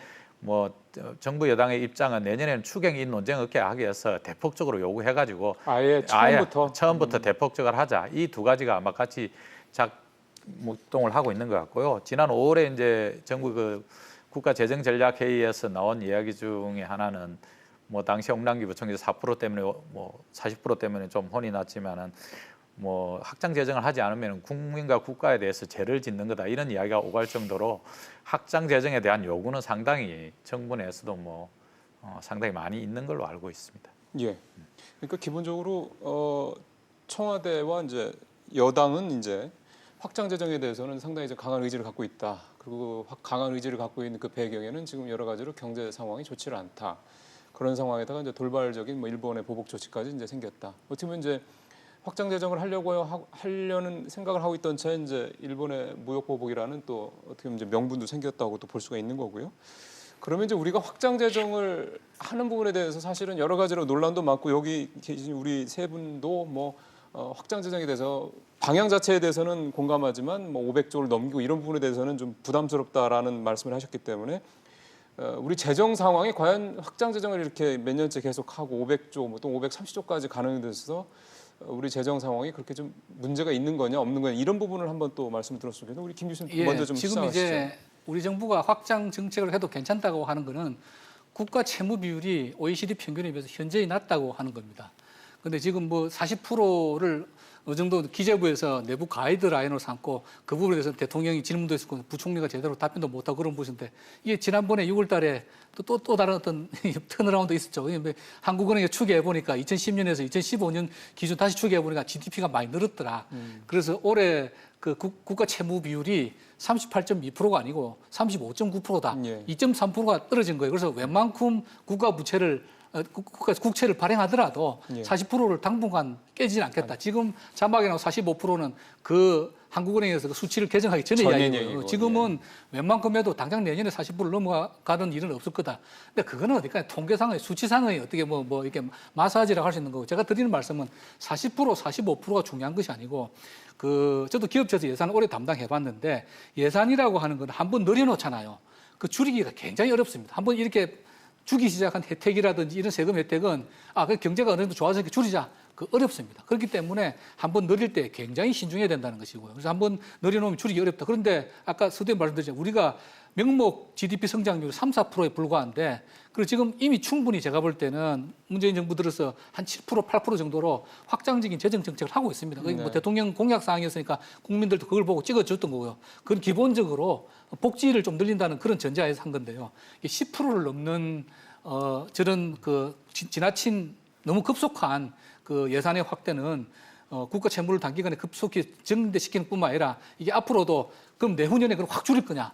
그렇게는 안 될 것 아닙니까? 그러면 계속 이렇게 늘어나면은 지금은 굉장히 상대적으로 건전한 국가 재무 구조가 네. 시간이 지나면서 아주 단시간 내에 나빠질 수 있다. 그래서 한번 예산을 늘리는 거 신중해야 된다. 그런 말씀 드리고 싶습니다. 근데 아까 복지 말씀을 교수님이 하셔서 복지에 대한 수요가 우리의 고령화 상황을 봤을 때 앞으로 굉장히 급속하게 늘어날 수 있다. 또 상대적으로 우리의 사회 안전망이 상당히 미흡하다. 이런 네네. 부분들을 감안하면은 결국은 단시간에 그 사회 안전망 구멍이 숭숭 뚫리는 사회 안전망을 메꾸기에는 시간이 많이 걸릴 거고 결국 그 공백을 그 시간 갭을 메꿀 수 있는 거는 결국 정부가 예산을 투입해서 그런 복지 분야에 대한 뭔가 커버링을 좀 해주는 그 수밖에 없는 거 아닙니까? 그렇습니다. 그런데 저는 기본적인 생각은 복지를 늘리는 거는 뭐 소득세를 더 많이 부과한다든지 국민의 조세 부담을 통해서 증세를 해서 세금이 늘어나는 만큼 복지를 늘려야지 빚을 내서 복지를 늘리면 그걸 후세 우리 자손들이 어떻게 그걸 감당을 하겠어요.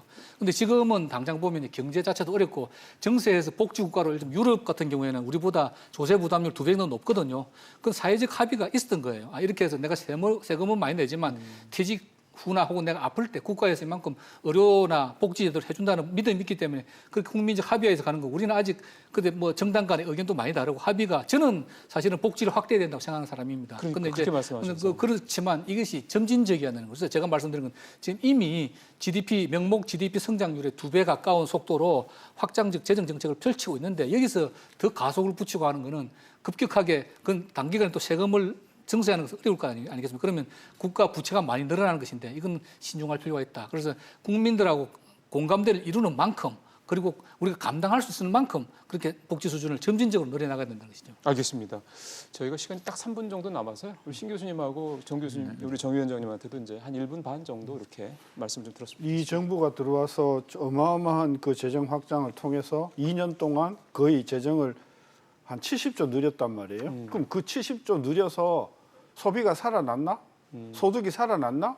성과부터 좀 따져보자는 거죠. 네. 많은 분들은 그럼 아니라는 것이죠. 따라서 지난 2년 동안의 형태대로 정책이 앞으로 계속 간다고 하면 성과가 없을 것이다. 따라서 이 뭐 30조 올리는 것, 그래서 500조 만든 것 예산을 만드는 것도 너무 효과가 없다 이런 생각이기 때문에 저는 정부가 지난 2년 동안 재정을 확장해서 얼마만큼 성과가 있었는지를 국민한테 일단 보여줘라. 예. 그러고 나서 우리 예산 이야기하자. 그런 제안을 드립니다. 알겠습니다. 우리 신 교수님 말씀 들었고요. 예. 정 위원장님 시간이 있습니까? 뭐 내년 예산이 확장 재정을 하더라도 복지를 갖다 많이 늘리기 위한 부분은 저는 아니라고 보고 경제 위기와 관련된 대응, 그다음에 기업에 대한 뭐 지원 이런 부분들이 훨씬 더 좀 포함돼 가지고 좀 늘어난 것 같은데 그럼에도 국가 채무 비율 40%와 관련된 부분과 관련해서는 재정 당국이나 야당에서 이야기하는 이야기도 새겨 들어야 된다고 생각합니다.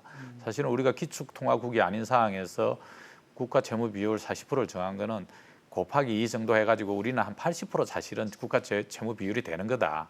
EU 국가들이 뭐 60% 정도 이렇게 가이드라인을 친 그런 측면에 봤을 때 우리 낮은 건 아니다. 그리고 우리가 97년 IMF, 2003년 카드 대란, 2008년 금융위기 이어지는 재정위기 거치면서 재정당국을 상시 긴장할 수밖에 없는 그런 측면이 있습니다. 그래서 그런 부분들 정부가 새겨들 때 국민들 동의를 통해서 내년에 확장 재정은 정말 경제 위기에 대응하고 기업이나 일자리나 이런 것과 관련한 부분에서 확실한 좀 메시지를 전달하는 그런 재정이어야 되고 여전히 이런 것들이 정부 여당이 단독적으로 끌고 가서 추진하기보다는 뭐 좀 사회적 합의, 동의, 국민적 합의 이런 것들을 만들어야지 투입된 예산보다도 효과가 훨씬 더 날 수 있다고 이렇게 판단하고 있습니다.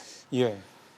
사실 그렇게 말씀을 해서 그런지 참 그게 이제 사회적 합의를 만들어지는 가장 중요한 장소가 이제 국회인데 지금 국회에서 이번 추경만 가지고도 추경 외적인 문제로 그 심의가 거의 100일 정도 늦어져 가지고 결국은 타이밍이 좀 적절할 거냐 이런 논란이 나왔던 걸 감안하면 참 예산을 확장하는 것도 참 그것도 뭐 만만한 일은 아닙니다만 그게 좀 정확하게 심의가 돼서 국민들이 한 점 의혹이 없이 우리 예산이 참 내가 낸 세금이 잘 투입이 되고 있다라는 부분, 이 부분에 대한 어떤 신뢰, 이 부분도 좀 우리가 많이 좀 무너져 있는 것 같아서요. 그런 부분도 함께 좀 같이 좀 좋아져야 될 부분이 아닌가, 그렇게 오늘 또 말씀을 쭉 들으니까 생각이 좀 드는군요.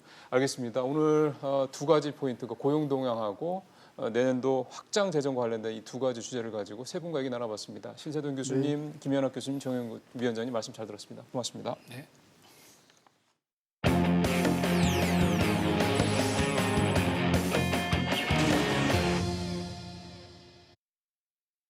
문자 드리겠습니다. 예.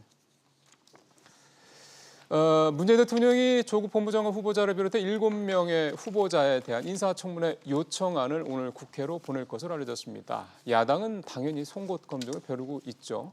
이달 말 청문회 전국에서 여야 간의 충돌 역시 또 불가피해 보입니다. 영상 보시고 이슈 따라잡기 이어가겠습니다.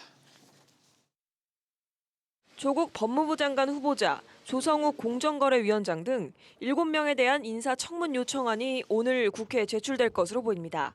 인사청문회법에 따라 국회는 앞으로 20일 이내, 즉 다음 달 2일까지 청문회를 마쳐야 합니다.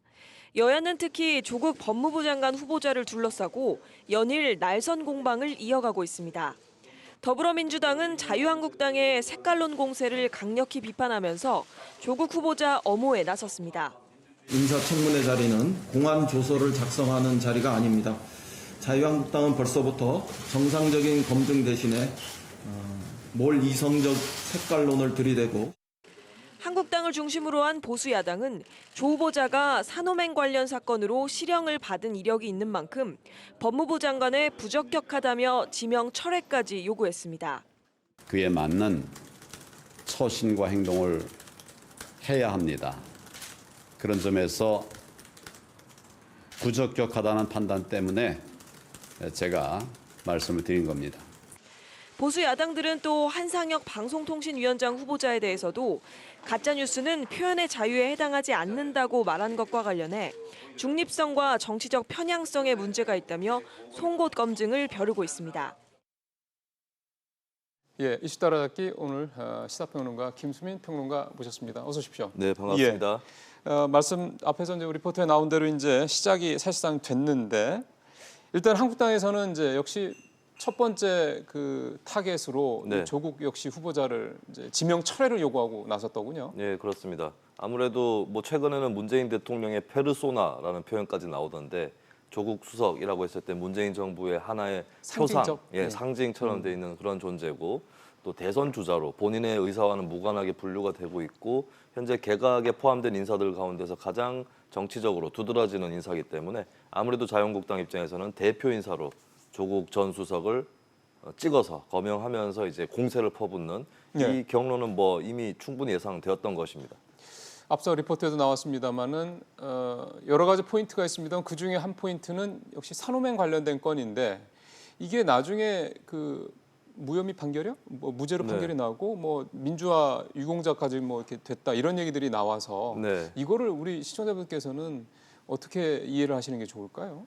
사건 당시에도 이미 엠네스티에서 지정한 양심수로 예. 선정이 됐고, 그 중에 한 명이 바로 조국 전 수석입니다. 6개월을 이렇게 형을 살았더라고요. 예, 그리고 이제 뭐 처음에는 형을 살다가 이제 나중에는 좀 풀려났는데, 글쎄요, 이 산호맹이란 조직이 어떻게 보면 이제 뭐 우리가 흔히 알고 있는 뭐 민주주의 정도를 뭐 추구하는 조직 조금 이상의 의미는 있었어요. 사실은 이제 사회주의라든지 이런 부분들이 강령에 들어가 있었던 것은 또 맞는 거고, 근데 그렇다고 해서 이 조직이 실제로 막 어떤 폭동이라든가 이런 걸 뭐 조직하거나 일종의 간첩이라거나 이런 네네. 거랑은 좀 다르다. 그리고 이제 북한에 대해서 비판적인 조직입니다. 아, 산호맹은요? 네, 산호맹이 이제 그러면 간첩이라고 하기엔 좀 그러네요. 이게 그쪽으로는 거의 관계가 없다고 봐야 될 것이고, 이제 그 당시에 이제 북한에 좀 약간 너그러운 우호적인 조직도 있었는데, 그 조직하고는 선을 긋는 좀 다른 조직이었기 때문에 친북 혐의를 뒤집어 씌울 수는 없는 조직일 것이고. 그랬군요. 근데 이제 좀 혁명을 추구한 것은 문제 아니냐 이렇게 접근을 할 수 있는데, 뭐 외국에도 있지만은 독일의 어떤 적군파라든지 이런 또 굉장히 우리나라의 산호맹하고 비교할 수 없는 굉장히 폭력적인 조직도 있었습니다만,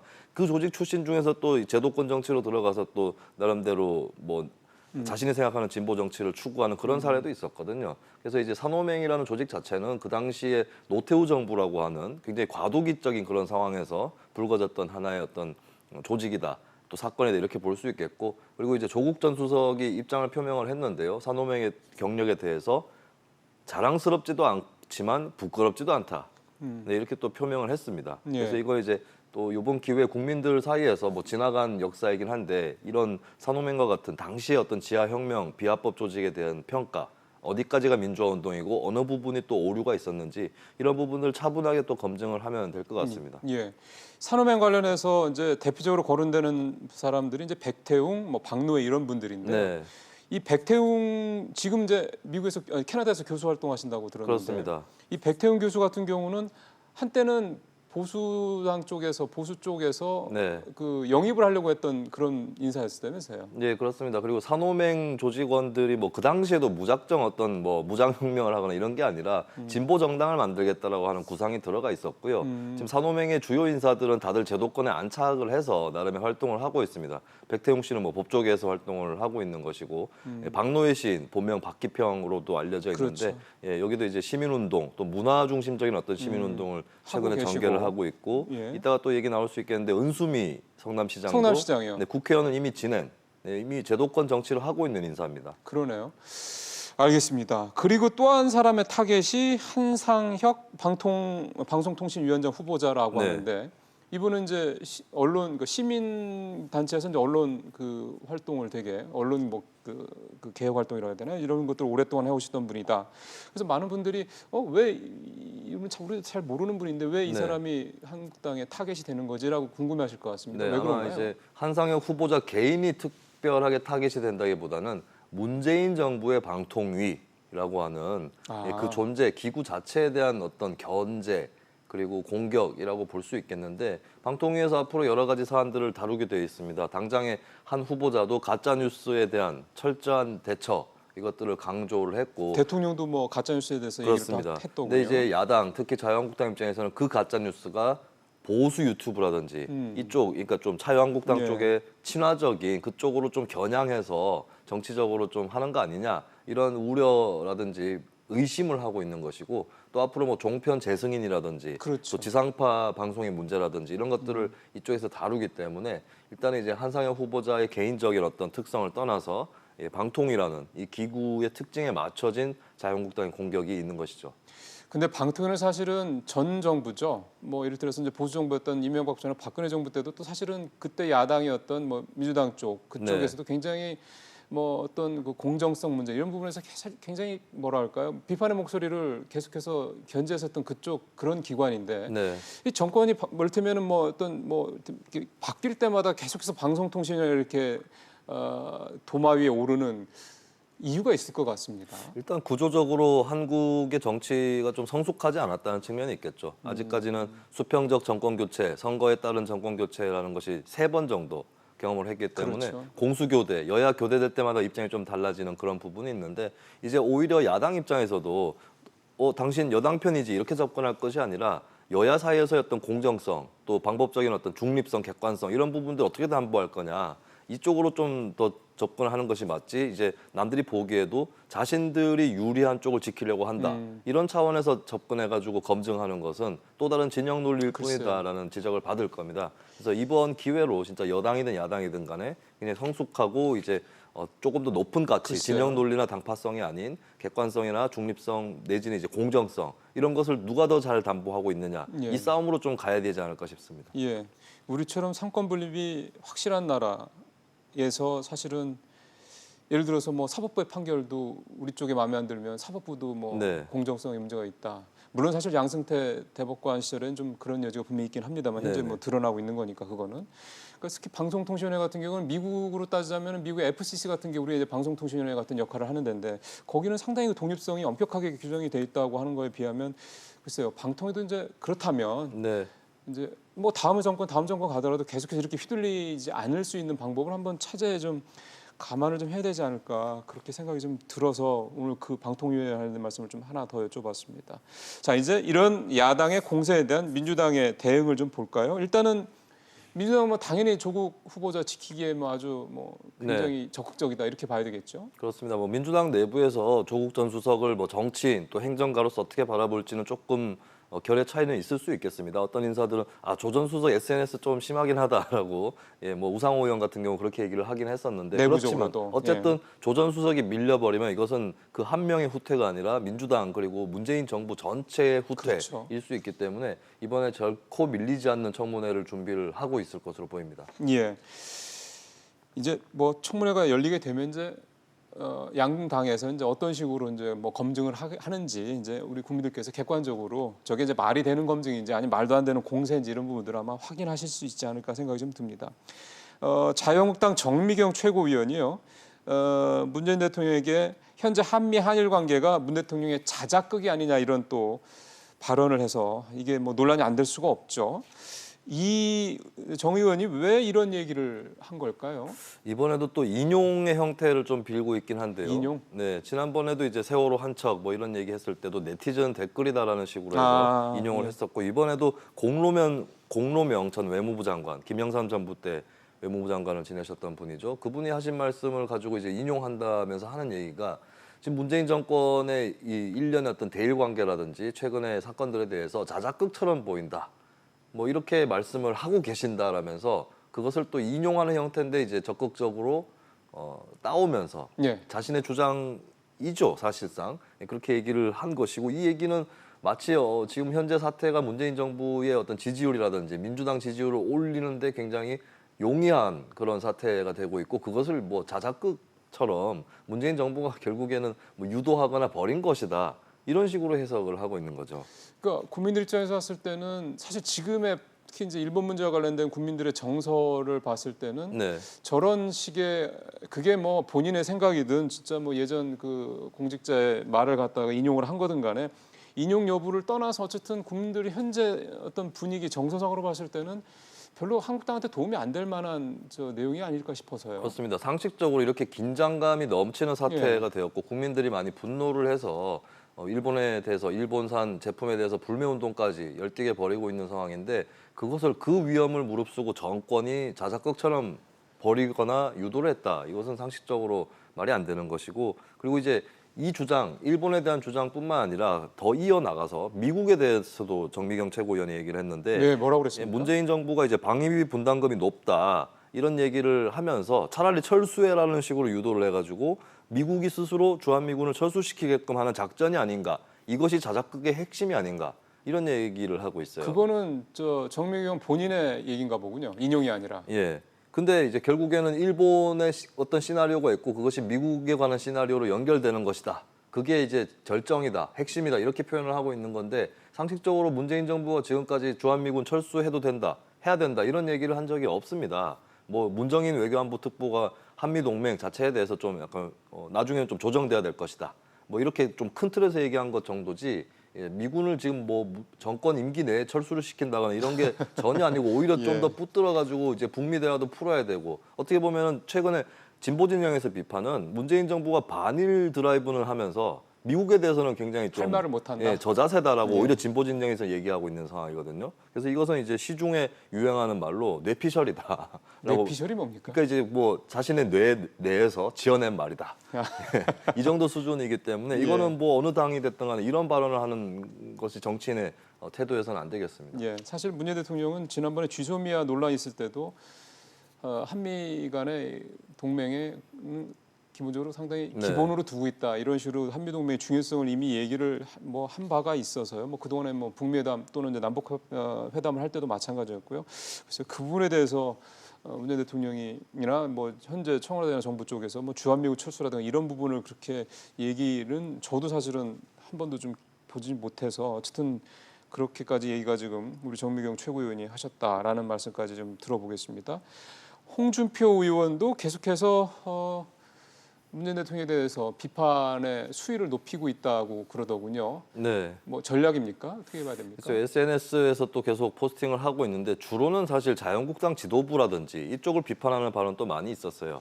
또 이제 최근에 이영훈 전 교수의 반일 종족주의 책에 대해서 자유한국당은 좀 거리를 둬야 된다라는 예. 입장을 홍준표 전 대표가 피력을 해서 눈길을 모으기도 했는데, 근데 이제 문재인 대통령에 대한 또 공격도 하지 않겠습니까? 여당에 대해서도 하고 있는데 8월 12일 포스팅에서 일단은 쪼다라는 표현을 썼어요. 김정은 트럼프가 짝짝꿍하고 있는데 한 사람은 영 쪼다가 되고 있다.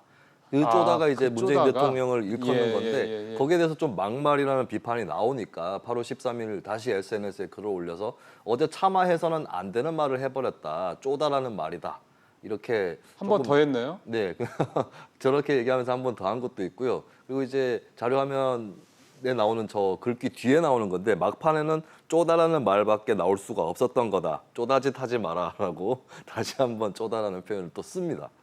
네. 저 표현을 쓴 의도가 있을 것 같은데 저 표현이 네. 분명히 본인이 봤을 때도 굉장히 비열하는 것도 잘 알고 계실 분이고 네. 그러면 굳이 저런 표현까지 써가면서 자기가 하고자 하는 얘기는 뭘까요? 그러니까 우리의 외교안보 현재 어떤 그런 모습이 외교안보의 정책적인 그런 모습이 우리가 아까 잠깐 네. 우리 진보 진영에서 뭐 문재인 대통령에 대한 비판이 뭐 미국에 대해서는 할 말을 못 하고 있다 이런 식의 어떤 그런 부분들 때문에 그런 거라고 봐야 되는 겁니까? 일단 홍준표 전 대표의 최근 포스팅을 보면은 자유한국당 그리고 보수 세력이 친일파처럼 보이는 것은 막아야 된다. 예. 경계해야 된다. 이것은 확실해요. 근데 그렇다고 해서 문재인 정부의 협조적이냐? 그건 또 아닐 것이고 본인이 이제 야당 생활을 하는 데 있어서도 정부 협조적인 게 도움이 안 될 수 있습니다. 대신에 또 정부를 공격하는 건데 지금 정부가 좀 무능하거나 굉장히 이제 좀 쓸쓸하고 고립돼 있지 않느냐. 할 말 못하고 있지 않느냐 이 부분을 좀 부각시키려고 하는 것이죠. 그러면서 이제 김정은과 트럼프의 짝짝꿍이라고 표현함으로써 홍준표 전 대표 나름대로는 자신은 북한이나 미국 양쪽에 대해서도 할 말 할 수 있어야 된다. 이런 식으로 또 얘기를 하는 셈이 되겠습니다. 근데 그거는 지금 자리에서는 그렇게 할 말 할 수 있는지 모르겠지만 대통령이라는 네. 자리는 또 그렇게 할 말을 하고 싶은 대로 다 할 수 있는 자리는 아니잖아요. 그렇죠. 근데 어차피 홍준표 전 대표는 대통령이 아니고 현재 제1야당의 대표도 현직 대표도 아니다라는 것이죠. 어떻게 보면 굉장히 편한 자리에서 이거 뭐 나쁘게 얘기하는 것이 아니라 또 그 자리에 맞게 본인이 할 수 있는 그런 여러 가지 묘를 부리고 있다. 이렇게 평가를 해보겠습니다. 예, 그래도 그 표현은 좀 비열을 써서 하시는 거는 좀 국민들께서 보시기에는 좀 네. 그런 것 같습니다. 아무래도 예. 마지막 질문은 은수미 성남시장 얘기를 좀 해보겠는데 앞서 이제 산호맹 얘기할 때 잠깐 말씀을 하시긴 하셨는데 정치자금법 위반으로 재판을 받고 있다. 검찰이 벌금 150만 원을 구형했다. 그럼 이 150만 원의 벌금은 정치자금법 위반 때문입니까? 아니면 다른 또 이유가 있는 겁니까? 정치자금법 위반 그 혐의 중에 때문에 그게 그러니까 돈을 받았다라는 얘기죠, 그러니까. 돈을 받았다기보다 이제 그 자원봉사라는 명목으로 은수미 시장 입장에서는 이제 네. 운전이라는 예, 그 행위를 받은 건데 그것이 이제 결국에는 정식으로 하지 않고 정치자금법을 위반해서 한 것이다라고 검찰에서 판단을 하고 있는 것이고요. 그러니까 우리는 보통 정치자금 위반하면은 뭐 돈을 받았는데 네네. 이렇게 생각을 하는데 이렇게 운전기사로 일하는 사람이 자기는 이제 은수미 시장은 자원봉사로 하는데 실제로는 그분은 이제 그게 아니었고 네. 뭐 그래서 그게 정치자금법 위반이다. 그렇습니다. 아 그게 또 정치자금법 위반이 또 되는 거군요. 예. 일단 은 시장은 뭐 혐의를 부인하고 있고요. 네, 근데 이게 구형이죠. 그렇습니다. 구형이 150만 원 벌금으로 나온 것이죠. 그럼 은수미 시장 현직 시장인데 네. 성남 시장인데 이게 그 확정 판결이 나오면은 어떻게 무슨 상관관계가 있게 되는 겁니까? 정치자금법 같은 경우는 공직선거법과 마찬가지로 벌금 100만 원 이상이면 직을 상실하게 돼 있거든요. 아 현직일 때도. 예, 그렇습니다. 그래서 검찰 구형 그대로 확정 판결이 나오게 되면은 성남시장직을 이제 내놔야 되는군요. 예, 내려놔야 되는 그런 상황이 되는 건데 은 시장 쪽에서는 이것은 뭐 다른 의도가 있었던 것이 아니라 자원봉사자의 선의라고 생각해서 또 그들이 어떤 예전에 이제 조폭 출신이다라고 하지 않습니까? 근데 그런 것도 잘 몰랐고 예, 이렇게 해주겠다길래 받은 것이다. 그리고 본인 입장에서는 운전이라는 그 서비스가 굉장히 급했다. 이렇게 또 반박을 하고 있는 것이죠. 이번이 1심인가요? 지금? 예, 그렇습니다. 아 그러면 이제 예를 들어서 뭐 최종심까지 간다고 그러면 시간이 꽤 많이 걸리겠군요. 앞으로. 네, 그렇습니다. 예, 알겠습니다. 은수미 시장의 이 임기가 뭐 몇 년 하는 게 정해져 있는 거니까 그런 것도 좀 가만히 좀 필요할 부분이라는 생각도 좀 드는 거예요. 어쨌든 이번 구형은 1심에서 구형이 된 거다라고 이제 정리를 하겠습니다. 평론가님 말씀 잘 들었습니다. 고맙습니다. 예, 고맙습니다. 예, 아직 고용시장은 냉기가 사라지지 않고 있습니다. 정부가 고용시장을 살리기 위해서 많은 예산을 쏟아붓고 있고 뭐 청년 또 고령층 일부 쪽에서는 효과가 나타나는 것도 사실입니다. 하지만 우리 경제의 허리라고 할 수 있는 30, 40대에 대한 정책적 지원은 그에 비해 눈에 띄지 않죠. 사실상 고용정책의 사각지대라고 할 수 있겠습니다. 30, 40대에 대한 정부 정책이 미흡한 것은 이들에 대한 대책이 결국 우리 경제의 구조적인 문제들과 맥이 닿아있기 때문입니다. 경쟁력을 잃은 대다수 제조업들 그리고 과밀화된 자영업이 그 중심에 있죠. 일본의 무역보복을 계기로 우리 경제의 구조적 문제점이 무엇인지 분명하게 확인을 했습니다. 우리의 고용정책을 보다 근본적으로 구조적으로 손을 볼 수 있는 계기가 되기를 기대를 해보겠습니다. 직설 마치겠습니다. 고맙습니다.